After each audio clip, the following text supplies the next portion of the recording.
Welcome to r/True Off My Chest, where OP's son gets revenge against his terrible mother decades later. Our next Reddit post is from LLJ. My ex-wife's affair partner, whom she ended our marriage for 15 years ago, died suddenly this morning. For what it's worth, since we co-parent a daughter, we had mostly repaired our relationship insofar as getting along fine and working together. I left the past in the past, and I've treated her with nothing but respect to her face in front of our daughter. But during that 15-year span, I'd spoken maybe 2 sentences to the guy, and I had just one in-person interaction with him because I despised him due to what he did to my family. I'd fantasized in the past about beating the stuffing out of him in the event that we were actually in close proximity, at least for the first few years. But generally, I didn't pay attention to anything they had going on. I was content to live and let live. This man had a daughter with my ex-wife, my daughter's half-sister. And I've tried to be friendly towards the kid and treat her with kindness despite the situation that led to her existence.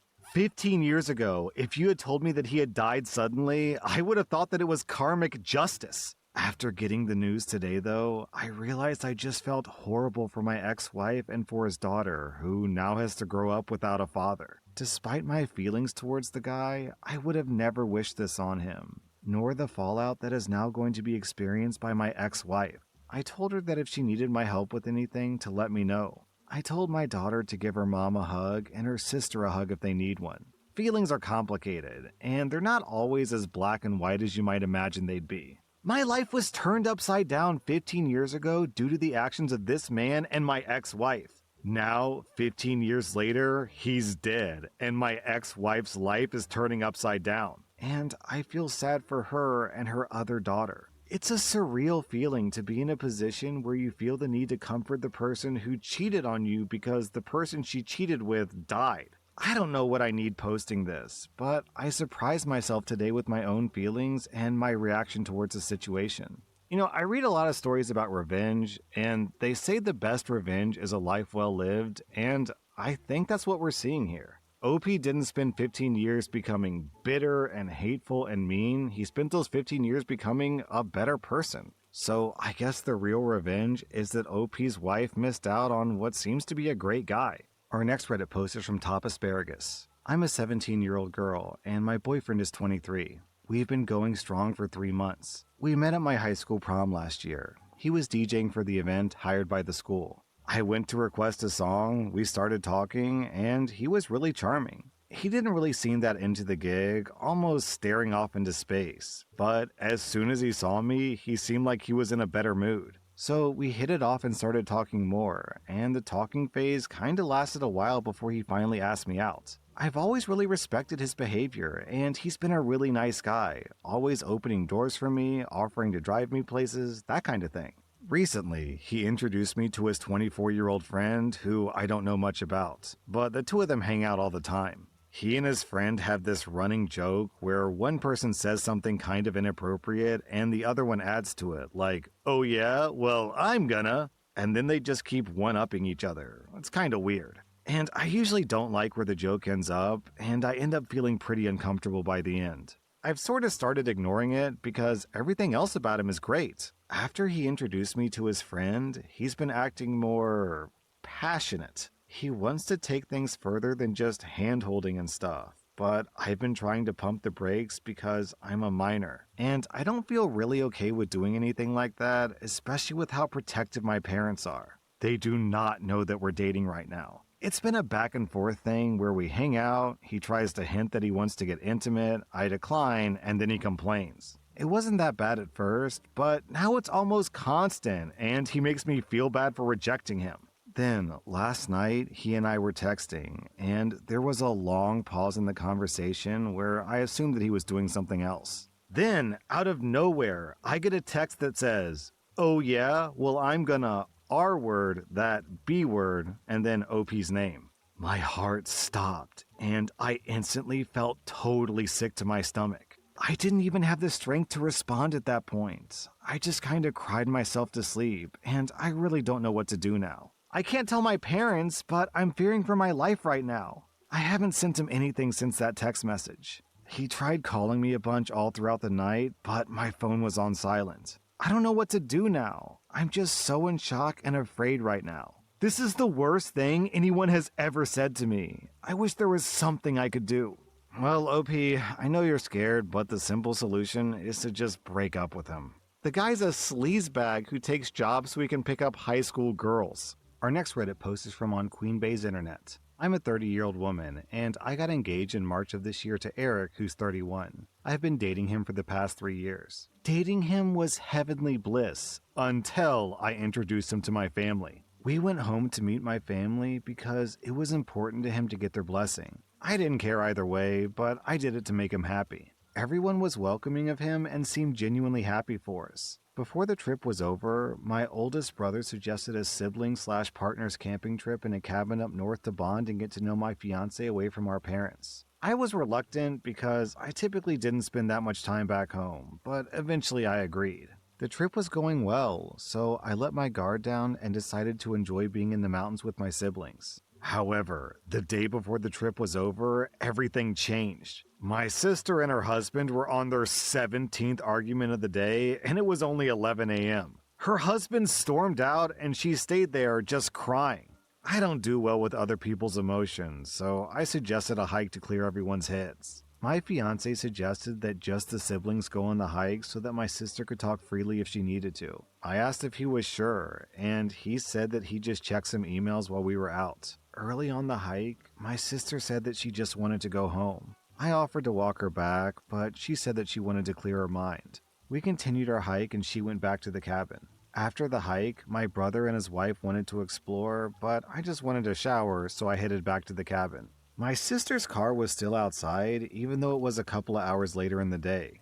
I ignored this fact and went inside. I heard soft moans coming from upstairs and then a familiar grunt. I went upstairs only to see my fiance and my sister together in the worst way. Something broke inside of me. I took a picture of what I saw, quietly grabbed my things, and left my ring on the counter. I left, sent the picture to the family group chat and turned my phone off. The next day, I had 47 missed calls from my family and 75 texts from my fiance. Apparently, her husband got the text as he was returning to the cabin and wasn't so kind to my fiance. Initially, I felt justified in my actions. I hate it, but I did. However, I now know that even though what they did was terrible, what I did was wrong too. Sending that picture to the family chat was gross, and the innocent family members didn't deserve to get dragged into that. My engagement is over. I removed myself from the family group chat, and I haven't spoken to anyone about it since.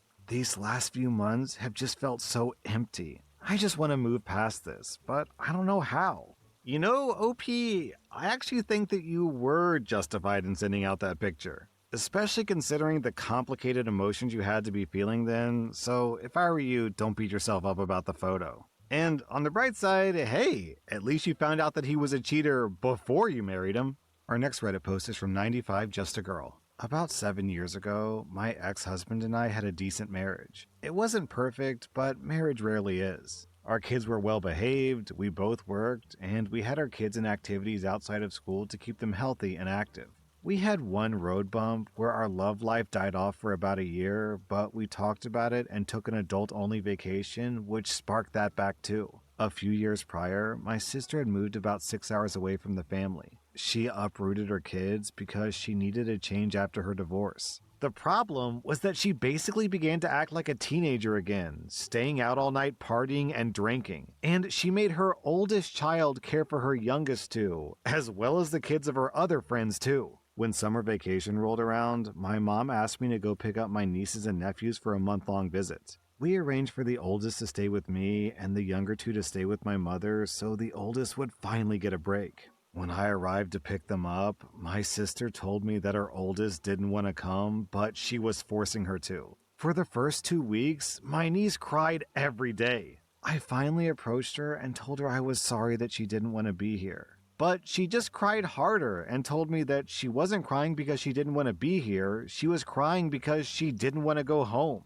My husband and I spoke about her moving in with us at the age of 18, but she told me that if she returned home, she wouldn't live to see 18. My husband was very against taking her in. Not because he didn't love her, but because it was a financial burden to our family and a fight with my family if we did. But I believed my niece's threats and I fought him on it. First I fought him, then my sister, then my mom. We ended up keeping my niece after tons of fights. We got little to no help financially or emotionally, but we did the best that we could by her. But this incident was a crack, like the kind you get in your windshield, and it just keeps getting bigger every time something small hits it. My niece got pregnant as a teenager, just like her mother. The crack grew. My husband and I fought about money, and the crack grew more. By the time my niece moved out at 17, and then back in, and then back out again, the windshield was beyond repair. My now ex-husband and I recently got divorced. And while my niece isn't the only reason, she is absolutely the reason the windshield got weakened enough to break.